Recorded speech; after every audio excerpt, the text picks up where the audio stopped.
100 में 90 शोषित हैं, 90 भाग हमारा है। धन धरती और राजपाट में 90 भाग हमारा है। 10 का शासन 90 पर नहीं चलेगा, नहीं चलेगा। यह सिर्फ नारा नहीं था, यह भारत की जातिवादी व्यवस्था के खिलाफ ऐलाने जंग था। सवाल है, यह नारा देने वाला इंसान कौन था? क्यों उसे गोली मारी गई? क्यों पुलिस थाने में उसे पानी तक नहीं दिया गया? क्यों कहा जाता है कि उसके ऊपर पेशाब किया गया, उसे बेरहम मौत दी गई? क्या उसका कसूर सिर्फ इतना था कि वो मनुवाद के खिलाफ खड़ा हो गया था? क्या उसने ब्राह्मणवादी सत्ता को चुनौती दे दी थी? बाबू जगदेव प्रसाद कुशवाहा उत्तर प्रदेश में शोषितों की क्रांति के जनक, बहुजन राजनीति के वैचारिक स्तंभ, मंडल आंदोलन के प्रेरणा स्रोत। उनका जन्म 2 फरवरी 1922 को बिहार के अरवल जिले के कुर्था प्रखंड में एक बेहद साधारण किसान शिक्षक परिवार में हुआ। पिता प्रयाग नारायण कुशवाहा प्राथमिक स्कूल के शिक्षक थे। महाराज कली देवी अनपढ़ थी, गरीब थी, संसाधन नहीं थे, लेकिन भीतर आग थी। जगदेव बाबू बचपन से ही तेज दिमाग और विद्रोही स्वभाव के थे। मिडिल से लेकर मैट्रिक तक हर परीक्षा फर्स्ट डिवीजन से पास की। उस दौर में मैट्रिक पास करना आसमान से तारे तोड़ने जैसा माना जाता था। जब वे हाई स्कूल पास कर कॉलेज जाने लगे तो पिता ने नए जूते, धोती कुर्ता और छाता खरीद दिया। रास्ते में एक जमींदार ने ताना मारा, इतना सज धर कर पढ़ने जा रहा है, आज से तू भारतीय नहीं रहा। यही वो अपमान था जिसने उनके भीतर वर्ग चेतना की चिंगारी को आग बना दिया। छात्र जीवन में ही उन्होंने अन्याय के खिलाफ खड़ा होना सीख लिया था। एक बार बिना गलती के शिक्षक ने उन्हें थप्पड़ मार दिया। जवाब में उन्होंने साफ कहा, गलती सबकी बराबर है तो सजा भी बराबर होनी चाहिए। गांव में किसानों की जमीन जबरन कब्जाने की प्रथा चल रही थी और उन्होंने इसका विरोध किया। हाथी छोड़कर फसल चलाने वालों को रोका, मार खाई, लेकिन पीछे नहीं हटे। पिता की मृत्यु के बाद आर्थिक कर्मकांडों से उनका मोह भंग हो गया। उन्होंने देवी देवताओं की तस्वीरें पिता की अर्थी पर डाल दी और कहा, अगर भगवान होते तो मेरे पिता बच जाते। यही से उनका मनुवाद विरोध शुरू हुआ। पटना विश्वविद्यालय से पैरा स्नातक किया। बुद्ध, कबीर, कार्ल मार्क्स और लोहिया से प्रभावित हुए। नौकरी के लिए इंटरव्यू दिया, लेकिन जातिगत कारणों से बाहर कर दिए गए। वही अपनी डिग्री फाड़ दी और कसम खाई, अब सिस्टम बदला जाएगा। यहीं से शुरू हुई शोषित समाज की राजनीतिक लड़ाई। वे सोशलिस्ट आंदोलन से जुड़े, राम मनोहर लोहिया के साथ काम किया, लेकिन जब समझ आया कि सिर्फ सत्ता परिवर्तन से कुछ नहीं होगा, तब उन्होंने सामाजिक सांस्कृतिक क्रांति का रास्ता चुना। शोषित दल बनाया, अर्जक संघ से जुड़े, साफ कहा ब्राह्मणवाद खत्म होगा तभी इंसाफ मिलेगा। 1967 में विधायक बने।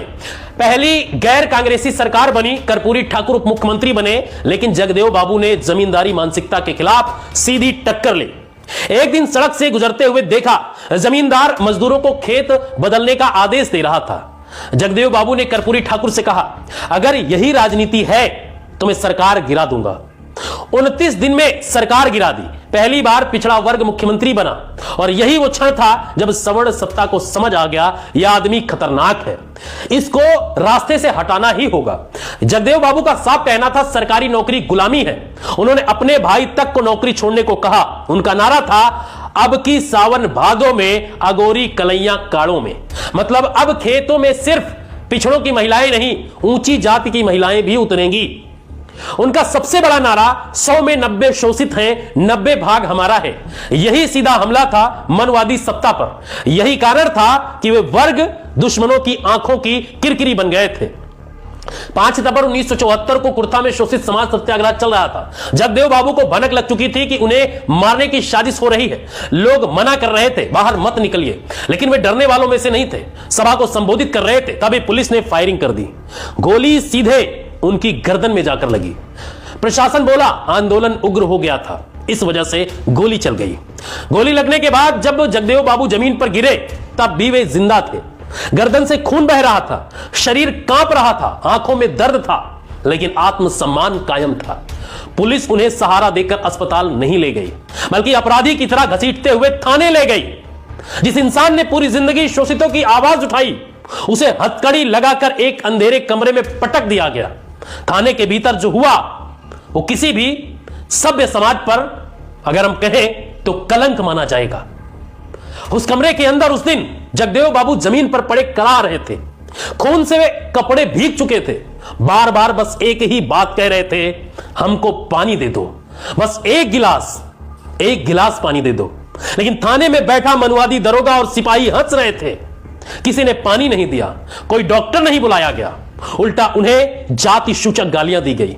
कहा गया बहुत नेता बनता था ना, अब बोल सारी नेतागिरी पिछवाड़े में चली गई। समर्थकों के अनुसार उसी दौरान पुलिस ने मानसिक और शारीरिक यातना की सारी हदें पार कर दी थी। कहा जाता है कि एक सिपाही ने उनके ऊपर पेशाब तक कर दिया था। घायल शरीर, सूखे होठ, जलती प्यास और ऊपर से यह अपमान।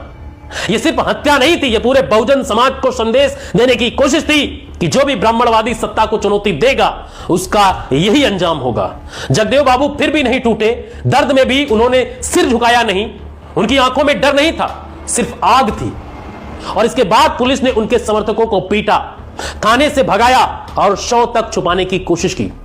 अस्पताल नहीं ले जाया गया, समय पर इलाज नहीं मिला, जानबूझकर उन्हें मरने के लिए छोड़ दिया गया। यह कोई एनकाउंटर नहीं था, यह सोची समझी राजनीतिक हत्या थी जगदेव बाबू कुशवाहा की। एक ऐसा नेता जिसने 100 में 90 का नारा दिया था, उसे थाने में तड़पा तड़पा कर खत्म कर दिया गया। उस दिन सिर्फ जगदेव बाबू नहीं मरे, उस दिन संविधान की आत्मा को गोली मारी गई थी। यही है इस सिस्टम का असली चेहरा। बाद में उनका शव छिपाने की कोशिश हुई, लेकिन जनता के दबाव में पटना लाया गया। अंतिम संस्कार में लाखों लोग उमड़े। आज नीतीश, लालू जैसे मुख्यमंत्री उसी आंदोलन की देन है जिसकी नींव जगदेव बाबू ने रखी थी। लेकिन विडंबना देखिए, जिनके विचारों से सत्ता बनी वही इतिहास से गायब कर दिए गए। आज भी उनके नाम पर राजनीति होती है, लेकिन उनके सपनों का भारत नहीं बन पाया। उन्होंने कहा था बहुजन जागेगा तभी देश बदलेगा। वे मनुवाद के खिलाफ थे, जातिवाद व्यवस्था के खिलाफ थे, शोषण के खिलाफ थे। यही उनका अपराध था। जगदेव बाबू सिर्फ एक व्यक्ति नहीं थे, वे विचार थे, वे चेतना थे, वे बहुजन समाज की आवाज थे। उन्हें गोली से मारा गया, लेकिन उनके विचार आज भी जिंदा हैं। सवाल यही है कि कब तक 10% लोग 90% पर राज करेंगे? कब तक जाति इस देश का भविष्य तय करेगी? और कब तक जगदेव बाबू जैसे शहीद सिर्फ किताबों तक सीमित रहेंगे? ये सवाल आपसे है, आपके अस्तित्व से है। मैं आप पर छोड़कर जा रहा हूं। अब आपको तय करना है कि आप क्रांति लाना चाहते हैं या मुर्दों की तरह जीना चाहते हैं। फिलहाल इस वीडियो में इतना ही, मिलते हैं नए वीडियो में। लेकिन अगर इस क्रांति को आगे बढ़ाना चाहते हैं तो अपनी राय दीजिए और वीडियो को शेयर करिए।